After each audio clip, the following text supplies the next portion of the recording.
ప్రభు నామంలో మరొకసారి మీ అందరికీ నా వందనాలు తెలియజేస్తా ఉన్నాను. ఈ సాయంకాల సమయము మరియొక్కసారి దేవుని సన్నిధిలో ఇటు రీతిగా మనమందరము చేరి దేవుని యొక్క వాక్యాన్ని మనము ఆలోచన చేస్తూ ఉన్నాం. ప్రాముఖ్యంగా గత సెషన్‌లో మనము చూస్తూ వచ్చాం. నిర్గమాకాండము 18వ అధ్యాయంలో జరిగిన విషయాలన్నీ కూడా మనము ఆలోచిస్తూ వచ్చాం. అక్కడ జరిగిన విషయాలు క్లుప్తంగా కొన్ని చెప్పి మిగిలిన భాగాన్ని కూడా మనము చూద్దామని ఆశపడతా ఉన్నాను. మనము ఒకసారి 18వ అధ్యాయం మన మన ఎదుట ఉంచుకున్నట్లయితే అక్కడ జరిగిన విషయాలు మరి మనము చూసినదేమిటంటే, మోషే గారి యొక్క మామ మిద్యాను ప్రాంతం నుండి మోషే గారిని అరణ్యంలో కలుసుకుని కలుసుకోవటానికి ముందు మోషే గారి యొక్క భార్య సిప్పోరాని తన ఇద్దరు కొడుకులను తీసుకొని మోషే దగ్గరకు వచ్చిన విషయాన్ని, అలాగే మోషే దూరం నుంచి తన యొక్క మామను చూసి ఎంతో ప్రేమతో తన్ని ఆత్మీయంగా ఆహ్వానించిన విషయాన్ని మనము చూసాం. వారిద్దరి మధ్యలో ఉన్న రిలేషన్, దైవికమైన ఆ యొక్క సంబంధం, ఒక మామ అల్లుళ్ళ మధ్య ఉన్న ఆ యొక్క ఆహ్లాదమైన ఆత్మీయమైన సంబంధాన్ని మనము చాలా జాగ్రత్తగా ఆ విషయాలన్నీ ఆలోచన చేస్తూ వచ్చాం. అయితే వారిద్దరూ కలుసుకున్నప్పుడు మోషే చెప్పిన కొన్ని మాటలు మనము చూసాం. దేవుడు ఇశ్రాయేలు ప్రజలను ఎట్టి రీతిగా ఆయన విడిపించాడు, ఫరో నుంచి, ఐగుప్తు నుంచి ఏ విధంగా విడిపించాడు, అలాగే అరణ్య మార్గంలో ఆయన కృపను తోడుగా ఉంచి అనేకమైన విషమ పరిస్థితుల్లో వాటన్నిటిని తట్టుకోవడానికి ఆ యొక్క పరిస్థితులన్నిటిలో దేవుడు ఎట్టి రీతిగా తోడై ఉన్నాడు, ఆ కష్టాన్నంతటిని ఏ విధంగా విడిపించాడు అన్న విషయాలు మనము చూస్తూ వచ్చాం. తర్వాత వారందరూ కలిసి దేవుని సన్నిధిలో సంతోషంగా ఫెలోషిప్ విందు వారు జరగటం జరిగింది. తర్వాత మోషే తర్వాత రోజు తన యొక్క యథావిధి ప్రకారము కొండ మీద అనగా మోషే తన యొక్క న్యాయ సింహాసనం మీద కూర్చుని ఇశ్రాయేల్ ప్రజలందరికీ తీర్పు తీర్చటం, అనగా ఎవరైతే ఆ వివాదాలతో ఉన్నారో, కష్టాలతో ఉన్నారో వారందరికీ ఉదయం నుంచి సాయంత్రం వరకు తీర్పు తీర్చటం, ఈ విషయాలన్నీ మోషే మామ చూసినప్పుడు తనకి ఒక దైవికమైన సలహా, లేకుంటే ఒక గ్రేట్ లీడర్‌షిప్ స్కిల్ ఏదైతే ఇప్పుడు ప్రెజెంట్ ప్రపంచంలో ఇంప్లిమెంట్ అవుతా ఉందో, ఆ సలహాను ఆ రోజు మోషే మామ యిత్రో ద్వారా మోషేకు తెలియజేయటం జరిగింది. సో, ఈ 18వ చాప్టర్‌లో కొన్ని ఇంపార్టెంట్ విషయాలు ఇప్పుడు మీకు నేను స్క్రీన్ మీద ప్రెజెంట్ చేయబోతా ఉన్నాను. సో, ఈ విషయాలు మనము జాగ్రత్తగా అండర్‌స్టాండ్ చేసుకున్నట్లయితే మనకి చాలా చక్కగా ఇవి తర్వాత మనము ధ్యానం చేస్తా ఉన్నప్పుడు మనకి ఉపయోగపడతాయి. సో, ఐ థింక్ నా యొక్క స్క్రీన్ కనపడుతూ ఉందని అనుకుంటా ఉన్నాను. సో, ఒకవేళ స్క్రీన్ కనపడకపోతే మీ మ్యూట్ ఆన్ చేసి అన్‌మ్యూట్ చేసి చెప్పండి. లేదు కనపడుతుందంటే యాక్సెప్టెన్స్ ఉంది అని అర్థం. సో, కనపడకపోతే అన్‌మ్యూట్ చేసి చెప్పండి. సో, ఇక్కడ మనము చూస్తా ఉన్నాము. ఫస్ట్ పాయింట్ మనం గుర్తుపెట్టుకోవాల్సింది 18వ అధ్యాయము 1వ వచనము, అలాగే 9వ వచనం. 1వ వచనం, 9వ వచనము చాలా ఇంపార్టెంట్ వచనాలు. మనము చూసినట్లయితే దేవుడు మోషేకును తన ప్రజలకును ఇశ్రాయేలీయులకును చేసినదంతయు, యెహోవా ఇశ్రాయేలీయులను ఐగుప్తు నుండి వెలుపలికి రప్పించిన సంగతి మోషే మామ విన్నాడు. అలాగే 9వ వచనంలో మనము చూస్తే ఇక్కడ మోషే చెప్తూ ఉన్నాడు. మొదట మోషే మామ ఆ విషయాలు విని మోషే దగ్గరికి వచ్చాడు.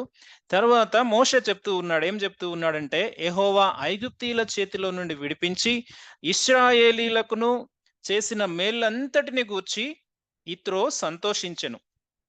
అలాగే 8వ వచనం కూడా మనము చూడవచ్చు. ఐగుప్తీయులను ఫరో నుంచి ఎలా విడిపించాడో, ఇశ్రాయేలీయులను ఐగుప్తీయుల బారి నుంచి ఎలా విడిపించాడో ఆ విషయాలన్నీ కూడా మోషే చెప్పడం జరిగింది. సో, ఇక్కడ మనం గుర్తుపెట్టుకోవాల్సిన పాయింట్ ఏంటంటే, మన టెస్టిమనీ దేవునిలోనికి మనము వచ్చిన తర్వాత దేవుడు మన పక్షాన చేసే కార్యాల ద్వారా అన్యజనులైన వారు తెలుసుకోవడానికి, లేదా వారు గమనించడానికి వారికి కొంత సమయం మనం ఇవ్వాలి.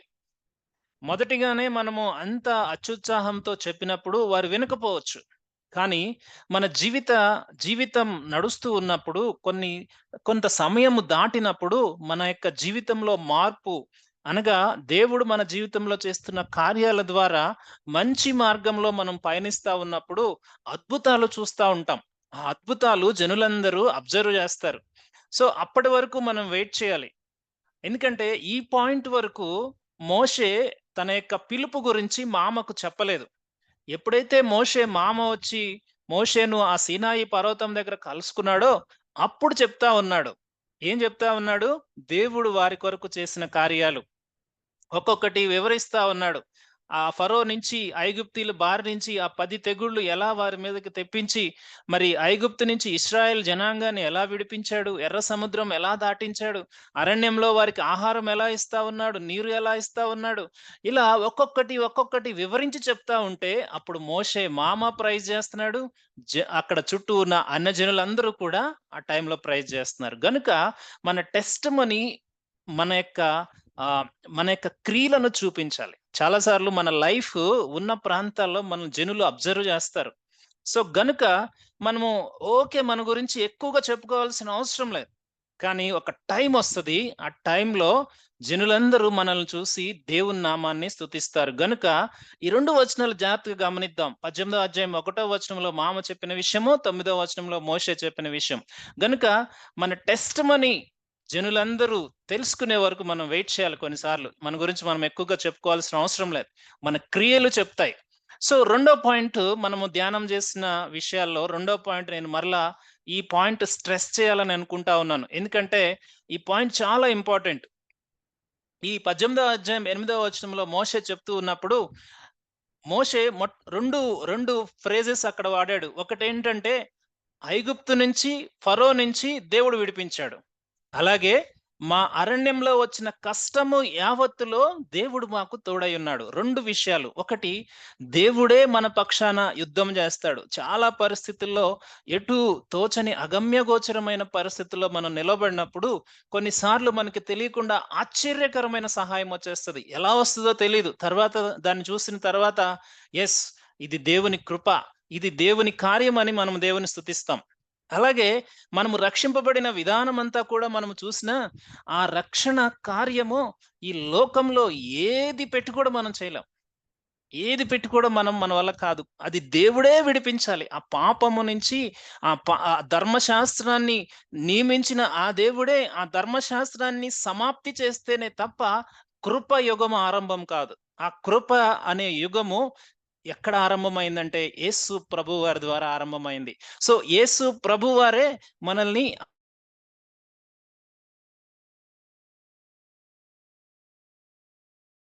Lord had delivered us. So, దేవుడు మనల్ని ఆ ఐగుప్తు అనగా లోకం నుంచి ప్రత్యేకపరుచుకున్నాడు. ఎలా ప్రత్యేకపరుచుకున్నాడంటే, ఆయన అమూల్యమైన రక్తాన్ని మన కొరకు ధారపోసి, ఆయన యొక్క మహిమ సింహాసనాన్ని తగ్గించుకుని, ఆయన ఈ సృష్టిని సృష్టించిన ఆ సృష్టి ప్రజలందరి ముందు ఆయన తగ్గించుకుని, దిగంబరిగా లేకుంటే వస్త్రహీనుడుగా చెప్పాలి అంటే చాలా తక్కువ స్థాయిలో ఆయన రావటానికి ఇష్టపడ్డాడు. ఎందుకో తెలుసా? మనల్ని విడిపించటానికి. మన పాప భారాన్ని విడిపించటానికి. సో, దేవుడు మాత్రమే చేయగలడు కొన్ని విషయాలు. కొన్ని విషయాల్లో దేవుడు మనల్ని పరీక్షిస్తాడు. అంటే దేవుడు మనల్ని శ్రమల ద్వారం గుండా నడిపిస్తాడు. కొన్ని కష్ట సమయాలొస్తాయి. వాటిల్లో మనం నిలబడాలి. సో, ఇప్పుడు మనకి ఆహారం కొరతగా ఉందా? ఇశ్రాయేలు ప్రజలేమో అందరూ మోషేని నిందిస్తా ఉంటే మోషే ఏం చేశాడు? దేవా, ఏం చేయను ఈ పరిస్థితి అంటే దేవుడు ఆకాశ ద్వారాలను విప్పి మన్నాను ఇప్పించాడు. నీళ్లు కొరతగా ఉన్నాయా? ఇశ్రాయేలు ప్రజలందరూ మోషేని నిందిస్తా ఉన్నారు. కానీ మోషే దేవుని వైపు చూసాడు. సో, అంటే మన కష్ట సమయాల్లో మనము దేవుని మీద ఆధారపడాలి. దేవుడు అప్పుడు మనకు ఆయన తోడును మనకు అనుగ్రహిస్తాడు. ఇది ఇశ్రాయేలు ప్రజలకు మాత్రమే ప్రత్యేకం. ఇది ఎందుకంటే ఇశ్రాయేలు ప్రజలు మాత్రమే దేవుణ్ణి తెలుసుకున్నారు. మిగిలిన వాళ్ళు తెలుసుకోలేదు. గనుక హార్డ్‌షిప్స్ ఏవొచ్చినా గాని, ఆనాడు ఇశ్రాయేలు ప్రజలన్నా, ఈనాడు రక్షింపబడిన క్రైస్తవులన్నా ఒక్కరే. మన కష్ట సమయం ఏదైనా కానివ్వండి, అనారోగ్య పరిస్థితి అయినా, మరి లేమి పరిస్థితి అయినా, లేకుంటే నిందల పరిస్థితి అయినా, లేకుంటే చెప్పాలి అంటే మన కొన్నిసార్లు ఎటూ వెళ్ళలేని పరిస్థితులైనా దేవుని వైపు చూస్తే ఆయన కృపనిస్తాడు. కొన్నేమో ఆయన ప్రొవైడ్ చేస్తాడు. కొన్నేమో వాటిల్లో మనము నడవటానికి సహాయం చేస్తాడు.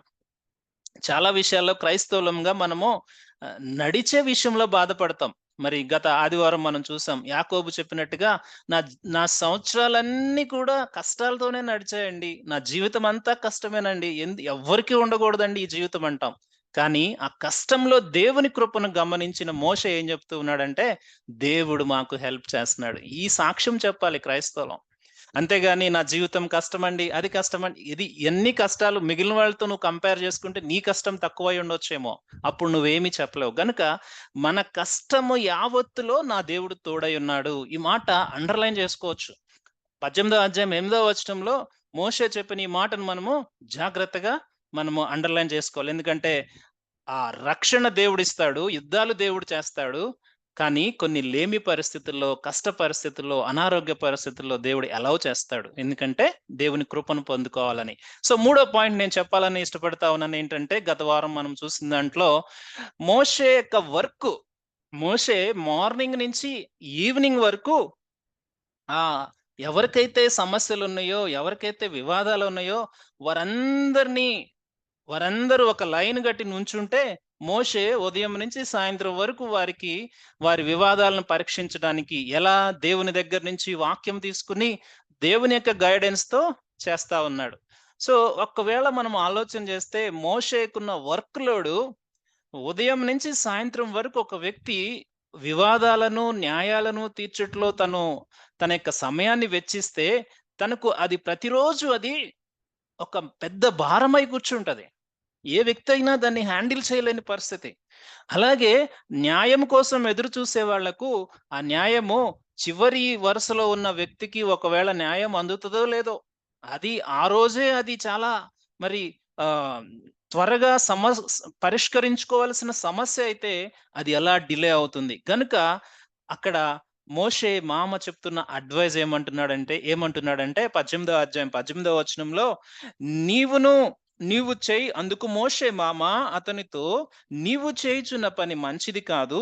నీవును నీతోనున్న ఈ ప్రజలను నిశ్చయముగా నలిగిపోదురు. ఈ పని నీకు మిక్కిలి భారం. మోషే, నువ్వు చేస్తున్నది కరెక్టే గాదు. ఎవరన్నా వచ్చి మనకి ఈ మాట చెప్పారనుకోండి, "నువ్వేంటి నాకు చెప్పేది ఎళ్ళు" అంటాం మనం. మోషే పొజిషన్ మనకు తెలుసు. అప్పటికే ఆయన 20,00,000 మంది జనాంగాన్ని నడిపిస్తున్న లీడర్. దేవుడు ఏర్పాటు చేసుకున్న లీడర్. నాకు దేవుడు చెప్తాడులే నువ్వెళ్ళు అని చెప్పొచ్చు మనం. కానీ పెద్దవారి మాట, పెద్దవారిస్తున్న అడ్వైస్ అది దేవుని చిత్తానుసారంగా ఉంటే దాన్ని మనం తీసుకోవాలి. మోషే యొక్క రిసిప్టివ్‌నెస్ మనం ఇక్కడ చాలా జాగ్రత్తగా ఆలోచన చేయాలి. ఎందుకంటే తను తను చేస్తున్న దాంట్లో ఇంకా బెటర్‌మెంట్ కోసం ఒక అడ్వైస్ వస్తా ఉంది అంటే అది గాడ్‌లీ అడ్వైస్ కింద మోషే దాన్ని స్వీకరించాడు. గనుక ఇక్కడ ఒక మాట మనం జ్ఞాపకం చేసుకోవాలి. ఎవ్వరమైనా గాని, ఏ వర్క్ అయినా గాని అది మనము డెలిగేట్ చేయకుండా మన మీదే మనం బర్డెన్ క్యారీ చేస్తూ ఉంటే ఒకటేమవుతామంటే ఫస్ట్ మనం నలిగిపోతాం. రెండవది జరగవలసిన టైంలో పని జరగదు. సో, అది దేవుని పనైనా గానీ, కుటుంబంలో పనైనా గానీ, అన్‌లెస్ ఒక రెస్పాన్సిబిలిటీ మనము నెక్స్ట్ పీపుల్‌కి మనం దాన్ని అందించకపోతే కొంతమంది ఆ రెస్పాన్సిబిలిటీ లేకుండా సోమరులైపోతారు. కుటుంబంలో మనం చూస్తాం. బిడ్డలకు సరైన వ్యక్తిగతమైన పనులు వాళ్ళకి చిన్నతనం నుంచి నేర్పని కారణాన్ని బట్టి చాలా మంది సోమరులయ్యి పెద్దవారైన తర్వాత మార్గం తప్పిన వారున్నారు. సో, గనుక ఈ డెలిగేషన్ అనేది చిన్నతనం నుంచి పిల్లలకు మనం అలవాటు చేయాలి. అట్ ద సేమ్ టైమ్ మినిస్ట్రీలో కూడా అందరికీ సరైన రెస్పాన్సిబిలిటీ ఉండాలి. ఏదో మనం వచ్చేసాం, కూర్చున్నాం, వెళ్ళిపోయాం అది కాదు. What is our involvement in God's ministry that is very important. దాన్ని గనక ఒక లీడర్ దాన్ని సరిగ్గా విభజించలేకపోతే, డెలిగేట్ చేయలేకపోతే లీడర్ ఎప్పుడు కూడా నేనే మోస్తున్నానని, నేనే చేస్తున్నానని, ఇంకెవ్వరూ చేయట్లేదని ఫీలింగ్‌లో ఉంటాడు. అది అతనికి మంచిది గాదు, సంఘానికి మంచిది గాదు. సో, ఒక లీడర్‌షిప్ ఏ విధంగా ఉండాలి అనేది 18వ అధ్యాయంలో అత్యద్భుతమైన ఎగ్జాంపుల్స్ మనం చూస్తా ఉన్నాం. గనుక ఏ ఒక్కరము కూడా మాసివ్ బర్డెన్ మనం క్యారీ చేయొద్దు. మనము ఐడెంటిఫై చేయాలి. దాన్ని డెలిగేట్ చేయాలి. సో, నెక్స్ట్ పాయింట్ నేను చెప్పబోయే పాయింట్ ఇదే. సో, మోషే మామ ఇస్తున్న సలహా ఏమిటంటే, ఏమంటూ ఉన్నాడు చూడండి. 18వ అధ్యాయం 21వ వచనం. మనం ఇక్కడే ఆపాము. 18వ అధ్యాయం 21వ వచనంలో ఏమంటా ఉన్నాడు? "మరియు నీవు ప్రజలందరిలో సామర్థ్యము, దైవభక్తి, సత్య ఆసక్తి కలిగి లంచగొండులు కాని మనుషులను ఏర్పరచుకొని 1000 మందికి ఒకనిగాను, 100 మందికి ఒకనిగాను, 50 మందికి ఒకనిగాను, 10 మందికి ఒకనిగాను వారి మీద న్యాయాధిపతులను నియమింపవలెను." ఇక్కడ మోషే మామ ఇస్తున్న సలహా ఏమిటి? అయ్యా నువ్వు చేస్తున్న పని నీకు మంచిది కాదు, జనులకు మంచిది కాదు. కాబట్టి నువ్వేం చేయాలి అంటే సామర్థ్యం కలిగి, ఎబిలిటీ కలిగి, అలాగే దైవభక్తి కలిగి, దేవుని చిత్తానుసారముగా దేవుని చిత్తానుసారంగా లేకుంటే దేవుని యందు భయభక్తులు కలిగి, సత్యమునందు ఆసక్తి కలిగి, ఈ మాటలన్నీ మనం జాగ్రత్తగా గమనించాలి. ఒక్కొక్క మాట అమూల్యమైన మాటలివి. అంటే ఒక ఒక ప్రాంతంలో ఒక వ్యక్తిని లీడర్‌గా అపాయింట్ చేయాలి అంటే, ఆ వ్యక్తికి కావాల్సిన క్వాలిటీస్ ఇవి చూస్తా ఉన్నాడు.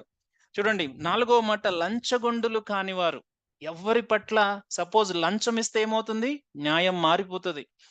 ఏ వ్యక్తి అయినా ఫేవర్‌గా ఉంటే మారిపోతది. గనుక ఈ 4 క్వాలిటీస్ ఉన్న వాళ్ళని నువ్వు చూజ్ జేసుకో. అయితే ఈ 4 క్వాలిటీలు చూజ్ చేసుకోవడానికి ముందు నువ్వేం జేయాలి అంటే మోషే చేయాల్సిన రోల్ కూడా చెప్పాడు. మోషే ఏం జేయాలి?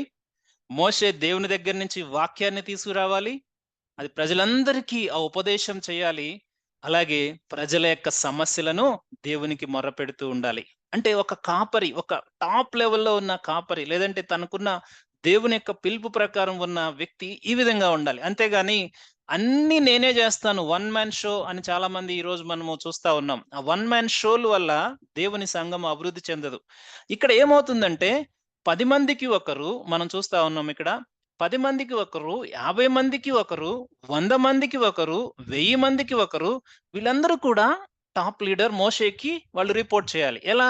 ఇక్కడ సాల్వ్ అవ్వనిది 10 మంది దగ్గర అధిపతిగా ఉన్న వ్యక్తి దగ్గర సాల్వ్ అవ్వని మ్యాటర్స్ 50 మెంబర్స్ మీద అధిపతిగా ఉన్న దగ్గరికి రావాలి. ఇక్కడ కూడా సాల్వ్ అవ్వలేదంటే 100 మెంబర్స్ అబోవ్ ఉన్న వారి దగ్గరికి రావాలి. లేదు అంటే 1000 మెంబర్స్ అబోవ్ ఉన్న దగ్గరికి రావాలి. ఇక్కడ కూడా సాల్వ్ అవ్వదంటే ఫైనల్‌గా మోసెస్ దగ్గరికి రావాలి. చెప్పాలి అంటే district court, high court, supreme court అనుకోవచ్చు. అంటే ఆ సిస్టము దేవుని యొక్క వాక్యంలో కొన్ని వేల సంవత్సరాల క్రితమే ఈరోజు లీడర్‌షిప్ హైరార్కీ ఎలా ఉండాలి? ఒక ఆర్గనోగ్రామ్ ఎలా ఉండాలి? అనేది అప్పుడే దేవుడు మామ ద్వారా మోషేకి చెప్పించాడు. ఎందుకంటే రైట్ పర్సన్ రైట్ జాబ్‌లో ఉంటే ఆబ్వియస్‌గా థింగ్స్ చాలా ఫాస్ట్‌గా మూవ్ అవుతాయి. ఒక్కసారి ఇమాజిన్ చేయండి. ఎన్నో విషయాలు ఇక్కడే ఫిల్టర్ అయిపోతాయి.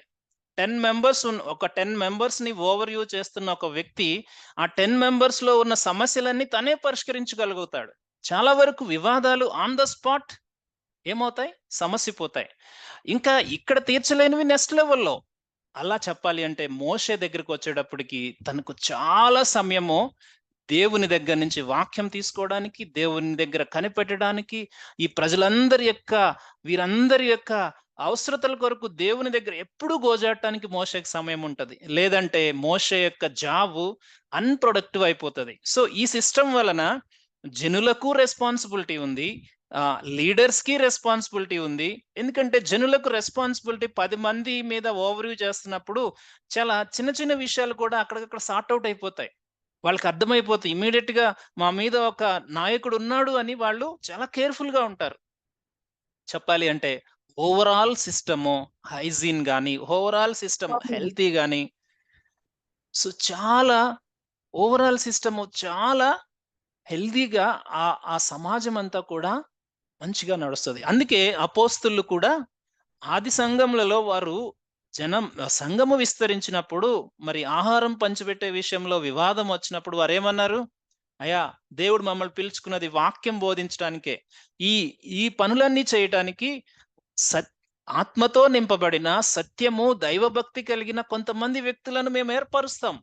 Same model is followed. Same model is followed. దేవుని యొక్క గాడ్లీ మోడల్ ఇది. సో, సంఘంలో రెస్పాన్సిబిలిటీ ఇచ్చామనుకోండి, అకౌంటబిలిటీ వస్తది. అంటే బాధ్యత ఇచ్చామనుకోండి, దానికి సంబంధించిన ఆహ్, దానికి సంబంధించిన లెక్క కూడా వాళ్ళే అప్పచెప్పాలి. సో, బాధ్యత ఉంటే ఎవరమైనా మనము పని జేస్తాం. ఆ బాధ్యత అప్పచెప్పకుండా సంఘంలో చాలా మందిని సోమరులుగా చేసి, నేనొక్కడినే మోస్తున్నానని మోషేలాగా చెప్తూ ఉంటే, దేవుని యొక్క సలహా ఏమిటంటే, మోషే you have to identify ability ఉన్న వాళ్ళని, దైవభక్తి కలిగిన వారిని, సత్యాసక్తి కలిగిన వారిని, లంచగొండులు కాని వారిని నువ్వు ఎన్నుకోవాలి అని మోషేకు ఇక్కడ తన మామ ఇచ్చిన అత్యద్భుతమైన సలహాను మనం చూస్తా ఉన్నాం. అయితే మోషే మామ ఆ సలహా ఇచ్చి ఏమంటూ ఉన్నాడో తెలుసా? 24వ వచనంలో, 23వ వచనంలో చూద్దామా? ఇయంతా ఈ హైరార్కీ డిజైన్ అంతా చూపించిన తర్వాత 23వ వచనంలో ఏమంటూ ఉన్నాడు చూడండి. దేవుడు ఇలాగు చేయుటకు నీకు సెలవిచ్చిన యెడల నీవు ఈ పని చేయుచు దాని భారమును సహింపగలవు. మరియు ఈ ప్రజలందరూ తమ తమ చోట్లకు సమాధానముగా వెళ్ళుదురని చెప్పెను. ఈ సలహా అంతా ఇచ్చి ఒకటే అంటా ఉన్నాడు. దేవుడు నీకు ఆజ్ఞాపిస్తే, మోషే నేను చెప్పానని నువ్వేం డైరెక్ట్‌గా చేయొద్దు. దేవుని దగ్గరికి వెళ్లి కనిపెట్టు. ఇది దేవుని చిత్తానుసారమా? చెయ్యి. సో, చాలా సార్లు మనకి లోకంలో నుంచి మంచి సలహాలు కూడా వస్తాయండి. కానీ ప్రతిదీ కూడా వాక్యము అనే వెలుగులో, వాక్యము అనే పరలోక రాజ్యాంగంలో కంపేర్ జేసుకోవాలి. సో, చాలా మంది లోకంలో ఏం వాడతారో తెలుసా? బైబిల్ అంటారు. ఏదైనా ఒక రూల్ పెట్టినప్పుడు. ఎందుకంటే దేవుని యొక్క వాక్యం అది. దానితోనే మనం ఎప్పుడు కూడా ఆహ్, యాక్చువల్‌గా మేము మెడిసిన్స్ చేస్తా ఉన్నప్పుడు మెడిసిన్ టెస్ట్ చేయాలి అంటే, ఆ మెడిసిన్ యొక్క స్పెసిఫికేషన్ అది 100% అది మీట్ అవ్వాలి అంటే ఫస్ట్ ఒక స్టాండర్డ్ పెట్టుకుంటాం. ఆ స్టాండర్డ్ శాంపిల్‌తో ఆల్రెడీ ఆ స్టాండర్డ్ శాంపిల్‌తో ఒక్కొక్క ప్రొడక్ట్ వస్తా ఉన్నప్పుడు దాన్ని టెస్ట్ చేస్తాం. యెస్. ఇది 100% మీట్ అవుతుందా? ఓకే. 99% ఉందా? రిజెక్ట్. లేదా 90% ఉందా? రిజెక్ట్. బట్ 100% అనేది స్టాండర్డ్ అలాగే ఉంటది. సో, అలాగే దేవుని యొక్క వాక్యమే స్టాండర్డ్. సో, దాన్ని బేస్ చేసుకొని లోకంలో ఎన్నో సలహాలొస్తాయి. యెస్. నువ్విది చెయ్యి, అది చెయ్యి, అలా చేయొద్దు, ఇలా చేయొద్దు, ఇలా చెప్తున్నారనుకోండి, మనం వెంటనే స్టాండర్డ్‌ని పక్కన పెట్టుకోవాలి. అందుకే మనం వాక్యంతో నింపబడాలి. వాక్యంతో మనం నింపబడినప్పుడు, ఈ స్టాండర్డ్ మనలో పనిచేస్తా ఉన్నప్పుడు, పక్క నుంచి ఏ సలహా వచ్చినా గాని, నాకు దేవుడేం చెప్పాడు? ఇది చెయ్యొచ్చా? లేదా? మోషే మామ ఎగ్జాక్ట్‌గా అదే చెప్తా ఉన్నాడు. మోషే నువ్వు చెయ్యి. కానీ నువ్వేం జేయాలి? దేవుని దగ్గర కనిపెట్టు. దేవుని దగ్గర కనిపెట్టిన తర్వాత చెయ్యాలి. సో, ఇందాక నేను చెప్పాను గదా! డెలిగేషన్. ఈ మాట కూడా గుర్తుపెట్టుకోండి. 18వ అధ్యాయం 22వ వచనంలో ఇక్కడ అతను చెప్తున్న మాటలు నేను ఇంతకు ముందు చెప్పేసాను. డెలిగేషను, వర్క్ షేరింగ్ చేసుకుంటే మన లైఫ్ ఈజీ అయిపోతది. మన లైఫ్ ఈజీ అయిపోతది. మత్తయి సువార్త 5వ అధ్యాయం 25వ వచనంలో పరలోక రాజ్యాంగంలో దేవుడేం చెప్పాడో తెలుసా? దేవుడేం చెప్పాడంటే, ఒక వ్యక్తికి ఏదైనా సహోదరుడితో వివాదం ఉంటే, దేవుని దగ్గరికొచ్చే ముందే దాన్ని ఆ వివాదాన్ని పరిష్కరించుకోమన్నాడు. లేదు అంటే ఒకవేళ కోర్ట్ దగ్గరికి వెళ్తావు, జడ్జి దగ్గరికి వెళ్తావు, వివాదం పొందుకుంటావు అని చెప్తాడు. గనుక ఈ హైరార్కీ ఏదైతే మోషే మామ ప్రపోజ్ చేసాడో, ఈ సిస్టమ్‌లో ఏమవుతుందంటే త్వరగా జడ్జిమెంట్ పాస్ అవ్వడానికి అవకాశం ఉంటుంది. గనుక వివాదాలు పరిష్కరించబడతాయి. సహోదరుల ఐక్యత కలిగి త్వరగా ఎళ్తారు. లేదంటే ఏదైనా ఒక వ్యక్తి మీద ఒక వివాదం ఉందనుకోండి. దాన్ని హృదయంలో పెట్టుకొని, ఆ వ్యక్తి ఆలోచించటం, మనం ఆలోచించటం, దానికి సమస్యకు పరిష్కారం లేకపోవటం, సమాధానం లేకపోవటం. ఈ సమాధానం లేకపోవటం వల్లనే మన హృదయాలు కృంగిపోతాయి. చాలా సార్లు ఈరోజు ఆ వివాదాలు పరిష్కరించబడపోవడానికి కారణం ఏంటో తెలుసా? అవి ప్రొలాంగ్ అవ్వటం, ఎక్కువ లాంగ్ అవ్వటం వల్ల జీవితాలు కృంగిపోతాయి. దేవుడు దాన్ని ఇష్టపడట్ల. ఎందుకంటే ఒకవేళ వివాదం ఉందా? వెంటనే దాన్ని సెట్ చేసేసుకో. వెంటనే దాన్ని సెట్ చేసుకొని తర్వాత నా దగ్గరికి రా. అప్పటి వరకు రావద్దని చెప్తాడు దేవుడు. సో, మరి మోషే మామ పెట్టిన హైరార్కీ కూడా అటువంటిదే. సో, దాన్నేమంటున్నాడంటే, సో, దేవుని దగ్గర చెక్ చెయి. దేవుని దగ్గర చెక్ చేసి అప్పుడు నువ్వు చెయి. అబ్సల్యూట్‌లీ మోషే దేవుని దగ్గర చెక్ చేసిన తర్వాతే దాన్ని తీసుకున్నాడు. ఎలాగో చెప్తాను చూడండి. ఇది ఆల్రెడీ ఇక్కడ రాయబడి ఉంది ఈ మాటలు. తర్వాత మనం చూసినట్లయితే 24వ వచనంలో మోషే తన మామ మాట విని అతడు చెప్పినదంతయు చేసెను. చెప్పినదంతయు చేశాడు అంటే అది దేవుని యొక్క గైడెన్స్, గాడ్‌లీ కౌన్సిల్. సో, అందుకే మరలా మోషే ఏమంటాడో తెలుసా? తర్వాత జనరేషన్ అయిన ఇశ్రాయేలు ప్రజలతో ఆ మాటలు చెప్తూ ద్వితీయ ఉపదేశములో 1వ అధ్యాయము 12, 13 వచనాలు మనము సారీ 13-14, 15 వచనాలు మనం చూసినట్లయితే అక్కడ కనపడుతుంది అద్భుతమైన మాటలు. చూడండి. జ్ఞాన వివేకములు కలిగి మీ గోత్రములలో ప్రసిద్ధి చెందిన మనుషులను ఏర్పరచుకొనుడి. వారిని మీ మీద నియమించదనని మీతో చెప్పగా అంతకుముందు చూద్దాం. 10వ వచనం నుంచి మీ దేవుడైన యెహోవా మేము విస్తరింపజేసెను గనక సారీ, సారీ నేను మళ్ళా బ్యాకెళ్ళాను. ఫస్ట్ వచ్చేద్దాం. ఆ! నీవు చెప్పిన ఈ మాట చొప్పున చేయటం మంచిదని నాకు ఉత్తరం ఇచ్చితిరి. కాబట్టి బుద్ధి కలిగి ప్రసిద్ధులైన మీ గోత్రంలో ముఖ్యులను పిలిపించుకొని మీ గోత్రములకు న్యాయాధిపతులుగా ఉండుటకై 1000 మందికి ఒకడును, 100 మందికి ఒకడును, 50 మందికి ఒకడును, 10 మందికి ఒకడును వారిని మీ మీద నేను నియమించితిని. మోషే ఆఫ్టర్ సమ్ టైమ్ చెప్తా ఉన్నాడు. రెండవ ఉపదేశంలో ఈ మాటలు జ్ఞాపకం చేసుకుంటా ఉన్నాడు. ఒకప్పుడు మీరు విస్తరించి ఉన్నప్పుడు, నేను న్యాయం తీర్చలేనప్పుడు దేవుని యొక్క సలహా నా దగ్గరకు వచ్చింది. అక్కడ ఈ విషయాలన్నీ రాయలేదు కానీ దాని యొక్క అంతరార్థం అదే. ఈ విధంగా నేను మీ మీద అధిపతులను నియమించాను అని మోషే చెప్తా ఉన్నాడు. సో ఇక్కడ డిఎల్ మూడీ గారు ఒక మాట అన్నారు చూడండి. It is better to set A 100 man to work than to do the work of 100 man. So దీని అర్థం ఏమిటంటే 100 మందికి వారి వారి సామర్థ్యాలకు తగినట్టుగా పని అప్పగించటం చాలా మంచిది. లేదంటే ఆ 100 మంది కొరకు కూడా నీవే వర్క్ చేయాల్సి వస్తది. ఆ 100 మంది దేవుని దర్శనాన్ని పొందుకోరు, దేవుని పనిని పొందుకోరు, లేకుంటే దేవుని కొరకు రోషంగా జీవించాలని ఇష్టపడరు. ఈరోజు ఎక్కువ శాతం జరుగుతున్నది ఇదే. సో నేను దేవుని స్తుతిస్తా ఉన్నాను. ఎందుకంటే మన గ్రూప్‌లో ప్రతి ఒక్కరము పనిచేసే వాళ్ళంగా ఉన్నాం. మనందరము పనిచేసే వాళ్ళంగా ఉన్నాం. లేదంటే ఏమవుతాం? మనం వర్క్ షేర్ చేసుకోం. దేవుడు మనందరికీ ఆ షేర్ చేసుకునే బలాన్నిచ్చాడు. అంతేగాని అంతేగాని 100 మందిని అలాగే కూర్చుండబెట్టి నేనే నుంచుంటాను, నేనే మాట్లాడతాను, ఇంకెవ్వరూ మాట్లాడటానికి వీల్లేదు. ఇది దేవుని చిత్తం కాదు. దేవుని చిత్తం ఎప్పుడు కూడా ఫలించాలి, అభివృద్ధి పొందాలి, విస్తరించాలి. విస్తరించాలి. విస్తరణ ఎప్పుడవుతుంది? కుటుంబాలు ఎప్పుడు విస్తరణ అవుతాయి? ఒక్కొక్క వ్యక్తి ఇంకొక కుటుంబం అయినప్పుడు.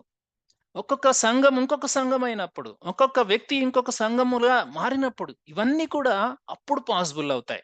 సో గనుక మనము ఎట్లా ఉండాలంటే, మనము దేవుని మాట ప్రకారము పనిచేసే వాళ్ళంగా ఉండాలి. సో చివరిగా ఈ అధ్యాయంలో ఒక మాట చెప్పి నేను ముగిచ్చేస్తాను.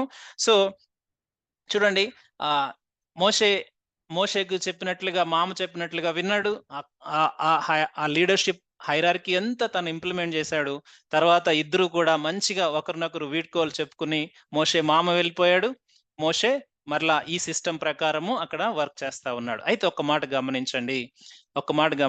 ఈ మాట ఇందులో నేను దీని యొక్క వివరాన్ని మీకు ఎక్స్‌ప్లెయిన్ చేయాలని ఇష్టపడతా ఉన్నాను. మనకు తెలుసు మత్తయి సువార్త 25వ అధ్యాయంలో దేవుడు అనగా ఒక ఉపమానం చెప్తాడు. అక్కడ ఉపమానం ఏమిటంటే దేవుడు ఒక యజమాని దేశాంతరం వెళ్ళిపోతా ఉన్నప్పుడు తన సేవకులను పిలిచి ఒక్కొక్కరికి వారి వారి సామర్థ్యం చొప్పున కొన్నిస్తాడు. వారి వారి సామర్థ్యం చొప్పున కొన్నిస్తాడు. అంటే సపోజ్ నేను ఒక 10 తలాంతులు నేను వ్యాపారం చేసి 10 తలాంతులు చేయగలననుకోండి. నా సామర్థ్యం చొప్పున 10. ఇంకొక వ్యక్తి 5 అట్లా ఎవరి సామర్థ్యం చొప్పున వారికి. అట్లా ఇచ్చినప్పుడు దేవుడు ఒక్కటే అన్నాడు. దేవుడేమన్నాడో తెలుసా? 10 ఇచ్చి 10 చేసిన వాళ్ళని దేవుడేమన్నాడు? బలా నమ్మకమైన మంచి దాసుడా. 5 ఇచ్చి 5 చేసిన వాడిని కూడా బలా నమ్మకమైన మంచి దాసుడా అన్నాడు. అయితే మనకి సందేహాలు ఎక్కడొస్తాయంటే 10 ఇచ్చి 10 చేసిన వాడు గొప్పవాడు కదా! మరి 5 ఇచ్చి 5 చేసిన వాడిని కూడా అదే బలా నమ్మకమైన మంచి దాసుడా అని ఎందుకు అంటున్నాడు దేవుడు అన్న సందేహం మనకొచ్చేస్తది. కానీ నా సామర్థ్యము 10ని 10 చేయగలము. ఇంకొకరి సామర్థ్యము 5ని 5 చేయగలము. అంతేగాని సామర్థ్యము చొప్పున దేవుడు పనిచ్చాడు గాని మనము నంబర్‌ని బట్టి దేవుడెప్పుడు తీర్పు తీర్చాడు. ఈ 5కి 5 10 అయినియి, 10కి 10 20 అయినియి కాబట్టి 20 చేసినోడు గొప్పోడని దేవుడు ఎప్పుడు అనడు. అలాగే ఇక్కడ హైరార్కీలో మనము చూస్తే ఇక్కడ 10 మంది మీద తీర్పు తీరుస్తూ ఉన్న సామర్థ్యము 10 మంది మాత్రమే చూడగలిగే సామర్థ్యం ఈయనకుంది. ఈయనకి 1000 మందిని చూడగలిగే సామర్థ్యం ఉంది. ఈయనకి 20 లక్షల మందిని చూడగలిగే సామర్థ్యం ఉంది. వీరందరి సామర్థ్యాల చొప్పున వీరు నమ్మకంగా చేశారా లేరా అన్నది మాత్రమే కొలమానం. ఏ సర్వెంట్‌కైనా కూడా. ఏ దేవుని లెక్క ఇది. అంతేగాని మనం నంబర్ చూసి ఎప్పుడు మోసపోవద్దు. ఈరోజు లేనిపోని నంబర్‌లు క్రియేట్ చేసి చాలా పాపులారిటీతో ఉన్న వాళ్ళని చూసి మనం మోసపోవద్దు. ఎందుకంటే దేవుని వాక్యముతో మనం నింపబడినప్పుడు మనము కేవలం నమ్మకత్వాన్ని చూస్తాం. ఆ నమ్మకత్వం మన జీవితంలో ఉందా లేదా అదొక్కటి చూసుకుంటే చాలు. మిగిలిన వారి నమ్మకత్వం కోసం వాళ్ళు సమాధానం చెప్పుకుంటారు. గనుక సో ఈ ఎబిలిటీ అనేది నాకు ఒక్కరినే చూడగలిగితే ఒక్కరినే చూడు. 10 మందిని చూడగలిగితే 10 మందిని చూడు. బట్ ఇచ్చిన వాళ్ళని నమ్మకంగా చూడు. దేవుడు ఒక మాట అంటాడు. ఈ ఈ ఈ లోకంలో ఆయన పరిచర్య ముగించి దేవుని దగ్గరికి కల్వరి యాగానికి ముందు వెళ్ళిపోతా ఉన్నప్పుడు, తండ్రితో ప్రార్థన చేస్తా ఉన్నప్పుడు యోహాను సువార్త 17వ అధ్యాయంలో ఒక మాట అంటాడు, అద్భుతమైన మాట. దేవా, చేయుటకు నీవు నాకిచ్చిన తండ్రి, చేయుటకు నీవు నాకిచ్చిన పనిని నేను సంపూర్ణముగా నెరవేర్చితిని. ఒక క్రిస్టియన్ స్టేట్మెంట్ ఇది అయ్యుండాలి. అంటే దేవుడు మనకి 10 మందిని చూడమని ఇచ్చాడా? 10 మంది కొరకు మనం నమ్మకంగా ప్రార్థన చేయాలి. దేవుడు మనకి 10 పట్టణాల కొరకు ప్రార్థన చేయమన్నాడా? 10 పట్టణాల కొరకు ప్రార్థన చేయాలి.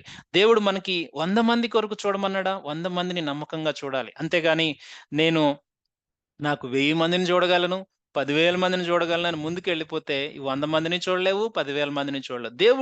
దేవునికి మన ఎబిలిటీ ఏంటో తెలుసు. మనం ఎంతవరకు దాన్ని స్ట్రెచ్ చేయగలమో దేవునికి తెలుసు గనుక, మనకిచ్చిన రెస్పాన్సిబిలిటీలో మనం నమ్మకంగా ఉండాలి. That is very, very important. ఒక క్రిస్టియన్‌కి నంబర్స్ అనేది ఔట్‌డేటెడ్. నంబర్స్ కోసం మనం ఎవరైనా పరుగులెత్తామా, మనకంటే మరి ఫూలిష్ పర్సన్స్ ఎవరు ఉండరు. నంబర్స్‌ని బట్టి ఎప్పుడు కూడా మోసపోవద్దు. కావాల్సింది సత్యంలో స్థిరముగా ఉండటం. నా మాటలు 18వ అధ్యాయంతో ఇక్కడ నేను ముగిస్తా ఉన్నాను. సో, ఇక్కడ నుంచి మనము 19వ అధ్యాయంలోనికి వెళ్ళబోతా ఉన్నాం. సో, నాకు మరి మీ అందరికీ అర్థమైంది అని నేను అనుకుంటా ఉన్నాను. 18వ అధ్యాయం it is talking about leadership, leadership delegation లేదా లీడర్‌షిప్ రోల్ ఎలా ప్లే చేయాలి? ఒక సమూహంలో అయినా గాని, ఒక కుటుంబంలో అయినా గాని, ఒక సంఘంలో అయినా గాని, దేవుని మినిస్ట్రీలో ఇట్ ఈస్ 100% ఇంపార్టెంట్. దేవుడు కూడా ఈ మాట చెప్పాడు. ఏం చెప్పాడో తెలుసా? ఆయన 5 రొట్టెలు 2 చేపలను తీసుకొని ఆయన ఆశీర్వదించి ఇచ్చినప్పుడు 50 మందిని ఒక పంక్తిగా కూర్చొనబెట్టాడు. ఎందుకు? ఒక వ్యక్తి 50 మందికి మించి వడ్డించలేడని. సో ఈరోజు మనము నేనే చేయగలను అని చెప్పి మనము అందరినీ ఆహ్వానించి కూర్చుంటే వారందరికీ మనము సరిగా న్యాయం చేయలేం. సో ఒక మనిషి యొక్క క్యాపబిలిటీ మేబీ అప్పటి కాలం 50 అనుకుంటే ఇప్పటి కాలం బహుశా 100 మంది. మనం ఎంతమంది పేర్లు గుర్తుపెట్టుకుని ప్రతిరోజు ప్రార్థన చేస్తున్నాం చెప్పండి ఒకసారి. సో ఇది వెరీ, వెరీ ఇంపార్టెంట్. మన లైఫ్ ఎంతవరకు మనకి దేవుడు ఆ కేపబిలిటీ ఇచ్చాడో అంతవరకు మనం వెళ్ళాలి గానీ, మనము ఎక్కువగా చేసి దేవుని యొక్క రాజ్యాన్ని సరిగా కట్టకుండా ఉంటే, మన యొక్క నమ్మకత్వాన్ని దేవుడు రేపొద్దున క్వెషన్ చేస్తాడు. సో ఎంతవరకు మనం చేయగలాలో అంత చేయాలి. అట్ ద సేమ్ టైమ్ చేయకుండా ఉన్నవాన్నైతే దేవుడు ఆయన రాజ్యంలో నుంచే తోసేసాడు. చాలా మంది పర్లేదు బ్రదర్ నేను చేయలేను, నా వల్ల ఏమవుతది అని చెప్పేసి కూర్చుంటే కూడా దేవుడు ఒప్పుకోడు. ఆ ఒక్క తలాంతు తీసుకున్నవాడు భూమిలో పాతిపెడితే వాడిని తీసుకెళ్ళి ఏమన్నాడో తెలుసా? నువ్వు నా దగ్గర నుంచి వెళ్ళిపో. నీకోసం చీకటి, ఏడుపు సిద్ధంగా ఉన్నాయి అని చెప్తాడు. సో గనుక ఇచ్చిన పని చేయకపోవడం కూడా దేవుని వాక్యం చెప్తా ఉంది. చేయగలిగిన మేలు చేయకపోతే పాపం నిలిచి ఉంటే దేవుని సన్నిధిలో ఉండం. అంటే నేను దేవుని యొక్క వాక్య ప్రకారంగా చెప్తా ఉన్నాను. గనుక సరిచేసుకుందాం. దేవుడు మనకిచ్చిన తలాంతుల ప్రకారము మనము మరి దేవుని యొక్క పరిచర్య నమ్మకంగా చేయటానికి మనల్ని మనం సమర్పించుకుందాం. నేను 19వ అధ్యాయంలో కేవలం 2 వచనాలు మీకు ఎక్స్‌ప్లెయిన్ చేసి నేను ఈరోజు సెషన్ ముగించాలని ఇష్టపడతా ఉన్నాను. ఒకసారి మనం 19వ అధ్యాయము మొదటి 2 వచనాలు మాత్రం చూద్దాం సమయాన్ని బట్టి. ఇశ్రాయేలీయులు ఐగుప్తు దేశం నుండి బయలుదేరిన 3వ నెలలో, వారు బయలుదేరిన నాడే 3వ నెల ఆరంభ దినమందే వారు సీనాయి అరణ్యమునకు వచ్చిరి. వారు రెఫదీము నుండి బయలుదేరి సీనాయి అరణ్యమునకు వచ్చి ఆ అరణ్యమందు దిగిరి. అక్కడ ఆ పర్వతము ఎదుట ఇశ్రాయేలీయులు విడసిరి. సో ఇక్కడ 2 వచనాలు మనం గమనిస్తా ఉన్నాం. 19th చాప్టర్‌లో 2 వచనాలు మనం గమనిస్తా ఉన్నాం. ఇశ్రాయేలీయులు ఐగుప్తు దేశము నుండి బయలుదేరిన 3వ నెలలో, అంటే వీళ్ళ యొక్క ప్రయాణము ఇప్పటి వరకు 3 నెలలు గడిచింది. 3 నెలల సమయం గడిచింది. అనగా 3వ నెలలో ఆ నెల ఆరంభ దినమందే. జాగ్రత్తగా గమనిస్తే దేవుడు మొదటి నెల 14వ దినమందు, ఆ పస్కా దినమందు వారు ఐగుప్తుని విడిచి అక్కడికి వచ్చారు. సో వీళ్ళిక్కడికి వచ్చేటప్పటికి ఐగుప్తు ప్రాంతం నుంచి సినాయి ప్రాంతంకి రావడానికి రమారమి 3 నెలల సమయం పట్టింది. సో ఆ విషయాన్ని అక్కడ జ్ఞాపకం చేస్తా ఉన్నాడు మోషే భక్తుడు. ఈ 3 నెలల సమయంలో ఇశ్రాయేలు దేశము ఒక చరిత్రను సృష్టించిందని చెప్పాలి. ఎట్లా చెప్పాలి? చరిత్రను ఎలా సృష్టించింది? ఐగుప్తు ప్రాంతము గజగజ వణికింది. ఐగుప్తు ఫరో ఫరో వాళ్ళని తోలివేసేటట్లు ఆ ప్రాంతమంతా కూడా భయభ్రాంతులుగా దేవుడు చేశాడు. ఐగుప్తులో 10 తెగుళ్లు అనుమతించి జ్యేష్ఠపుత్రుణ్ణి మరణానికి అప్పగించి ఆ ప్రాంతమంతా శోక సముద్రంగా వారు భయభ్రాంతులుగా ఉన్నప్పుడు దేవుడు వారిని విడిపించాడు. సో ఆ విషయాలన్నీ కూడా 3 మంత్స్ 3 మంత్స్ అనేది చాలా ఇంపార్టెంట్. ఒక దేశము అరణ్యంలో 3 నెలలు దేవుని యొక్క నమ్మకత్వంలో సినాయి అనే ప్రాంతానికి వచ్చింది. సో ఇశ్రాయేల్ ప్రజల జీవితంలో నిర్గమంలో ముఖ్యంగా ఐగుప్తు నుంచి విడిపించబడి కనానుకు వెళ్తున్న ఈ యాత్రా ప్రయాణంలో ఇంపార్టెంట్ స్టెప్స్ ఇంపార్టెంట్ స్టెప్స్ ఏమైనా ఉన్నాయంటే, ఒకటి ఐగుప్తు, రెండవది సినాయి, మూడవది కాదేశు, నాలుగవది కానాను. ఎందుకు ఈ పాయింట్ ఇంపార్టెంట్ అని చెప్తా ఉన్నానంటే, సీనాయి కొండ ఈ ప్రాంతంలోనే నిర్గమకాండం 19వ అధ్యాయం మొదలుకొని సంఖ్యాకాండం 10వ అధ్యాయం వరకు దాదాపు 57 అధ్యాయాలు ఇశ్రాయేల్ ప్రజలు ఇక్కడే ఉన్నారు. 57 అధ్యాయాల వాక్యం అయ్యే వరకు, అంటే దేవుడు ఆయన మందసము కన్స్ట్రక్షన్ గురించి ఎలా చెయ్యాలి, ఏ విధంగా ఉండాలి, అలాగే జనరల్ లా, అలాగే సొసైటీలో ఏ విధంగా కొన్ని విషయాలు వారు నేర్చుకోవాలి, ఎలా చేయాలి, ప్రతిదీ కూడా దేవుని మాటలు వారికి బోధించడానికి ఈ ప్రాంతాన్ని దేవుడు ఏర్పరచుకున్నాడు. సో 57 చాప్టర్స్ ఇక్కడ వరకు, ఇక్కడి నుంచి సంఖ్యాకాండం 10 అధ్యాయం వరకు వాళ్ళు అదే ప్రాంతంలో ఉన్నారు. అక్కడ వారు ముందుకు కదిలారన్న మాట ఉంటుంది. సో ఆల్మోస్ట్ 2 సంవత్సరాల వరకు ఇక్కడే ఉంటారండి. అది రమారమిగా 2 సంవత్సరాలు. నేను ఆ సమయం వచ్చినప్పుడు చెప్తాను.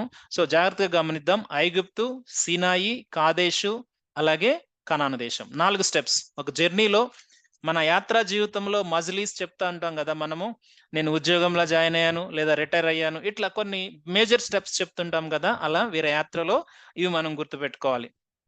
సో అలాగే ఈ 3 నెలల దేవుని నమ్మకత్వాన్ని ఒక్కసారి దేవుడు వారికి జ్ఞాపకం చేస్తా ఉన్నాడు. ఎట్లా అంటే, వారికి ఆ ఎర్ర సముద్రం దాటించిన విధానము, అలాగే వారికి నీరు చేదైనప్పుడు నీరును మధురముగా చేసిన విధానము, యెహోవా రాఫాగా బయలుపరుచుకున్న విధానము, అలాగే వారికి ఆహారం లేనప్పుడు మన్నాను, దేవదూతలు తినే మన్నాను ఉదయము సాయంత్రము, లేకుంటే ఉదయము దాని సమయానికి దేవుడు ఏ వ్యక్తికి ఎంత కావాలో, ఎంత మొత్తంలో అక్కడ అవసరమో దాన్ని సిద్ధపరిచి వారికి ఇచ్చినప్పుడు ఎవరి టేస్ట్‌కు తగినట్టుగా వారికి ఆహారాన్ని ఇస్తున్న దేవుడు. అలాగే నీరు లేని సమయంలో, శత్రువులు వారి మీద దాడి చేస్తున్న సమయంలో యుద్ధంలో విజయం ఇచ్చిన దేవుడు. ఇలా చెప్పుకుంటూ పోతే దేవుడు ఈ 3 నెలలు వారిని గద్దరెక్కల మీద మోసుకొని వచ్చినట్టు మోసుకొని వచ్చాడు అని తర్వాత వచనంలో మనం చూస్తాం. ఆయన కృప ఆయన అనుభవించిన ప్రజలు మాత్రమే చెప్పగలరు. అందుకే మోషే రాస్తూ ఉన్నాడు, ఈ 3 నెలలు దేవుడు మమ్మల్ని కాపాడాడు. మోషే టెస్టిమనీ. ఆల్రెడీ మోషే మామతో చెప్పేశాడు. మరలా ఇంకొకసారి మన కోసం చెప్తా ఉన్నాడు ఇక్కడ. గనుక ఈ విషయాలు గమనిద్దాం. సో రెండవది 3వ అధ్యాయం 2వ వచనంలో అక్కడ రాయబడిన మాట, వారు రెఫదీము నుండి బయలుదేరి సీనాయి అరణ్యమునకు వచ్చి ఆ అరణ్యమందు దిగిరి. అక్కడ ఆ పర్వతం ఎదుట ఇశ్రాయేలీలు విడసిరి. ఆ పర్వతం దగ్గర, ఆ పర్వతం ఏ పర్వతం అని మనం జ్ఞాపకం చేసుకోవాలంటే, మోషేను ఎక్కడైతే దేవుడు దర్శించాడో దేవుని పర్వతం అని రాయబడిన నిర్గమకాండం 3వ అధ్యాయంలో అదే పర్వతము హోరేబు, సీనాయి ఒకటే పర్వతం. ఆ పర్వతం దగ్గరే వారు మరలా దేవుని కలుసుకోవాలి. ఏ పర్వతం దగ్గర మోషేను దేవుడు మాట్లాడి దర్శించాడో అదే పర్వతం దగ్గర వాళ్ళు క్యాంప్ వేసుకుని, విడసిరి అనే మాటను ఇంగ్లీష్ లో మనం చూస్తే క్యాంప్ అంటే ఒక కంప్లీట్ గా ఇంకా అక్కడ వాళ్ళు కొంత టైం సెటిల్ అవ్వాలి అని ఒక ఇన్స్ట్రక్షన్. సో ఈ ప్రాంతం ఎక్కడ ఉండిందంటే, ఇప్పుడు మోడర్న్ వరల్డ్ లో మనం చూస్తే సౌదీ అరేబియాలో ప్రాంతముగా మనము చూడవచ్చు మోడర్న్ వరల్డ్ లో. సో అప్పట్లో దీన్ని సీనాయి, అప్పట్లో మిద్యాను ప్రాంతము కొంచెం దగ్గరలో ఆ ప్రాంతం అని భౌగోళికంగా స్కాలర్స్ చెప్తూ ఉన్నారు. బట్ మోడర్న్ వరల్డ్ లో మనం చూసినప్పుడు ఇది మరి ఈ ప్రాంతాన్ని మనము సౌదీ అరేబియా ప్రాంతంలో దగ్గరలో ఉన్న ప్రాంతాన్ని మనము చూడవచ్చు. అలాగే ఈ సీనాయి అనే దాన్ని అరేబియా ప్రాంతంలో ఉన్నదానికి ఇంకొక బైబిల్ వెర్స్ మీకు రెఫరెన్స్ చూడాలని ఇష్టపడతా ఉన్నాను. పౌలు భక్తుడు దేవుని యొక్క దర్శనాన్ని పొందుకున్నప్పుడు గలతీ అధ్యాయంలో ఒక మాట అంటాడు, నేను ఆ దర్శనాన్ని పొందుకున్నప్పుడు ఎవరి దగ్గరికి వెళ్ళలేదు, కానీ నేను ఒక ప్రాంతానికి వెళ్ళి అక్కడే ఉన్నాను కొంత సమయం అని చెప్తాడు. ఆ మాట మీకు జ్ఞాపకం చేస్తాను. గలతీ పత్రిక 1వ అధ్యాయము 17వ వచనం. నాకంటే ముందుగా అపోస్తలులైన వారి యొద్దకు యెరూషలేముకైనను వెళ్ళలేదు గాని వెంటనే అరేబియా దేశంలోనికి వెళ్ళి తిని. అరేబియా దేశం ఏదంటే మేబీ బహుశా ఈ ప్రాంతమే. సో పౌలు భక్తుడు చెప్తున్న సాక్ష్యం. అలాగే సీనాయి పర్వతానికి ఇంకొక సాదృశ్యంగా పౌలు చూశాడు కాబట్టి సీనాయి పర్వతాన్ని ధర్మశాస్త్రానికి సాదృశ్యముగా చెప్పడానికి 4వ అధ్యాయంలో 4వ అధ్యాయంలో మరలా ఈ మాట చెప్తూ ఉంటాడు. చూడండి, ఒక్కసారి మనము చూసినట్లయితే 25వ వచనం, 4వ అధ్యాయం 25వ వచనం. ఈ హాగరు అనునది అరేబియా దేశంలో ఉన్న సీనాయి కొండయే. సో మనకి బైబిల్ రెఫరెన్స్ ప్రకారం కూడా అర్థమైపోతుంది ఏంటంటే ఇది మోడర్న్ కంట్రీలో అక్కడ ఉన్నది. అంటే అక్కడ ఒక పోలికగా చెప్తూ ఉన్నాడు. ధర్మశాస్త్రము సీనాయి కొండ, మరి షారకు సంతానము కృప ద్వారా వచ్చిన వాళ్ళు సియోను అని చెప్పి రెండు ఎగ్జాంపుల్స్ అక్కడ చెప్పడానికి పౌలు అక్కడ వాడాడు. సో ఇజ్రాయెల్ ప్రజలు 3వ నెలలో ఇక్కడ క్యాంపు వాళ్ళు వచ్చి ఆగారు. సో ఇక్కడ జరిగిన విషయాలు తర్వాత మనం వచ్చే సెషన్‌లో మనము ధ్యానం చేయబోతా ఉన్నాం. ఈ 3 నెలలు దేవుడు వారిని ఎట్లి రీతిగా ఏ విధంగా వారిని నడిపించాడో ఆ విషయాలన్నీ దేవుడు మాట్లాడుతూ ఉన్న సంగతులు మనం వచ్చే సెషన్‌లో చూడబోతా ఉన్నాం. అయితే ఈరోజు ఎక్కువ సమయం మనము 18వ అధ్యాయంలో కీ పాయింట్స్ మనము నేర్చుకోవడానికి ప్రయత్నించాం. బహుశా మనమందరం కూడా వాటిని మనం నోట్ చేసుకున్నామని నేను నమ్ముతా ఉన్నాను. సో మనము జాగ్రత్తగా మనొకసారి ఆలోచన చేసినట్లయితే మన టెస్ట్ మనీ మన క్రియల ద్వారా రిఫ్లెక్ట్ అవ్వాలి. క్రైస్తవుని జీవితం ఏమిటో తెలుసా? ఈ ప్రపంచంలోనే అత్యద్భుతం. ఎందుకంటే ఒక మనిషి పాపము నుంచి విడిపించబడి పరిశుద్ధత వైపు నడుస్తూ ఉన్నప్పుడు ఆ వ్యక్తిని చూసినప్పుడు, అరే ఈ వ్యక్తి ఒకప్పుడు ఇలా ఉండేవాడు కదా, ఇప్పుడు చూడు ఎంత మంచిగా ఉన్నాడో. అది సాక్ష్యం, అది అద్భుతం. ఇంకేది లేదు అద్భుతం. ఒక వ్యక్తి మారినప్పుడు దేవుని నామం మహిమపరచబడతాం చూసారా, అది అద్భుతం. అలా కలిగి ఉండాలి మన జీవితాల్లో సాక్ష్యాలు. ఫస్ట్ పాయింట్, మన సాక్ష్యము ఆ విధంగా వినపడేలాగా మనము ప్రయత్నించాలి. మనల్ని మనము రోషముగా నిలుపుకోవాలి. ఈ లోకంలో పడిపోకుండా అనేక శోధనలు వచ్చినా, కష్టాలు వచ్చినా ఎస్ నా దేవుడు నన్ను రక్షించాడు. సో నా దేవుని నామం మహిమపరచబడాలి అంటే నేను నిలవబడాలి. అనేకులు ఆ రోజు ప్రపంచం మొత్తం కూడా ఇశ్రాయేలు జనాంగాన్ని బట్టి దేవుని స్తుతించారు. ఎందుకో తెలుసా? దేవుడు వారి పక్షాన్ని నిలవబడి కార్యాలు చేశాడు. సో ముఖ్యంగా మోషే జీవితాన్ని బట్టి మోషే మామ పొగుడుతూ ఉన్నాడు. సో గనుక మన మన మన బంధువులకి, మన స్నేహితులకి మన సాక్ష్యం తెలియబడే వరకు మనం ఎక్కువగా మన గురించి మనం చెప్పుకోవద్దు. నేను అది చేశాను, ఇది చేసేసాను అని ఎవరికి మనం చెప్పుకోవాల్సిన అవసరం లేదు. ఎక్కువగా చెప్పుకోవద్దు. కానీ మన సాక్ష్యం కనపడనివ్వండి. Let our testimony talk. మనం కాదు మాట్లాడేది, మన టెస్ట్ మనీ మాట్లాడాలి. సో అలాగే రెండవది మనం నేర్చుకున్నది, దేవుడు కొన్ని మనల్ని విడిపిస్తాడు, కొన్ని అనుమతిస్తాడు. అనుమతించిన దాంట్లో దేవుని మీద ఆధారపడాలి. ఆయన కొన్ని విడిపించేస్తాడు, బేషరతుగా విడిపించేస్తాడు. రక్షణ మనకిచ్చేసాడు బేషరతుగా. ఆయన యందు విశ్వాసం ఉంచితే రక్షణ వచ్చేసింది. కానీ కొన్ని మనల్ని ఆయన అనుమతిస్తాడు. అనుమతించినప్పుడు ఆయన ఆ కష్ట సమయంలో విడిపించే కృప కొరకు మనం ఎప్పుడు ఎదురు చూడాలి. అలాగే మరి లీడర్షిప్ డెలిగేషన్ అనేది కుటుంబాల్లో, సంఘాల్లో ఏ విధంగా ఉండాలో మనం చూసాము. గనుక మనము కూడా మన కుటుంబాల్లో ఈ సిస్టమ్ మనము చిన్నతనం నుంచే బిడ్డలకు ఇంప్లిమెంట్ చేయడానికి మనం ప్రయత్నించాలి. సంఘంలో మనకి లీడర్షిప్ స్కిల్ ఇస్తే దాన్ని ఎలా మనము ఏ ఎబిలిటీ ప్రకారం మనము చేయగలమో మనము చేస్తూ మిగిలిన వారిని ఆయన పనిలోనికి మనము ప్రేరేపించాలి. సో ఇది దేవుని యొక్క కౌన్సిల్ కాబట్టి మోషే దాన్ని ఇంప్లిమెంట్ చేశాడు. సో ఫైనల్ గా చెప్పాలనుకున్న మాట ఒక్కటే, దేవుడు మన నమ్మకత్వాన్ని చూస్తాడు. మనము చేసిన పనిలో నమ్మకత్వాన్ని చూస్తాడు. దేవుడు ఈ రోజు ఇచ్చాడా, ఈ రోజులో నమ్మకత్వంగా ఉన్నావా? ఈ సమయం ఇచ్చాడా, ఈ సమయంలో నమ్మకంగా ఉన్నావా? దేవుడు నీకు కొంతే పని ఇచ్చాడా, కొంత పనిలో నమ్మకంగా ఉండు. వేషధారణ జీవితం మనకు అవసరం లేదు. నా దగ్గర 100, 1000, 10,000, 1,00,000 అవన్నీ తీసుకుని చేయలేక మరలా చివరిగా దేవుని దగ్గరికి వెళ్ళి సిగ్గుపడొద్దు. వేషధారణ మనకొద్దు. ప్రజలకు చూపించవలసిన అవసరం లేదు. దేవుడు మనకిచ్చిన దాంట్లో మనము నమ్మకంగా ఉండాలి. దేవుని యొక్క నమ్మకత్వాన్ని ఎప్పుడు కూడా మరి 19వ అధ్యాయం మొదట్లో జ్ఞాపకం చేసుకున్నట్టు, మనము గడిచిన కాలానంతటిని బట్టి దేవుడు ఏ రీతిగా మనల్ని విడిపించాడో దాన్ని బట్టి దేవుని స్తుతించాలి. నా మాటలు నేను ముగిస్తా ఉన్నాను. దేవుడు మనతో మాట్లాడుతున్న ఈ మాటలను బట్టి కొన్ని నిర్ణయాలు మనం ఈరోజు తీసుకుందాం. దేవుని సన్నిధిలో ఒక మాట చెప్దాం. దేవా, దేవా, నా సాక్ష్యం ఎప్పుడు కూడా నా సాక్ష్యం ఎప్పుడు కూడా నీ నామాన్ని ఘనపరచాలి. ఒక ఈరోజు ఒక నిర్ణయం తీసుకుందాం. ఇంకా లోకంని మెప్పించడానికి లోకంలో కలిసిపోతూ ఉంటే, మన సాక్ష్యాన్ని బట్టి దేవుడు నామం అవమానపరచబడుతుందేమో. ఈరోజు ఒక నిర్ణయం తీసుకుందాం. దేవా, ఇప్పటివరకు నేనింకా పాత వాటికి వెళ్ళిపోతూ నీ నామాన్ని అవమానపరుస్తా ఉన్నాను. నేను దాని నుంచి విడుదల పొందుకుంటాను. నా జీవితం ద్వారా నా జీవితాన్ని చూసిన వారు, ఒకప్పుడు చూసిన వారు ఇప్పుడు వేరేలా ఉంది అని పొగడాలని నేను నిర్ణయం తీసుకుంటానని ఒక మాట దేవుని సన్నిధిలో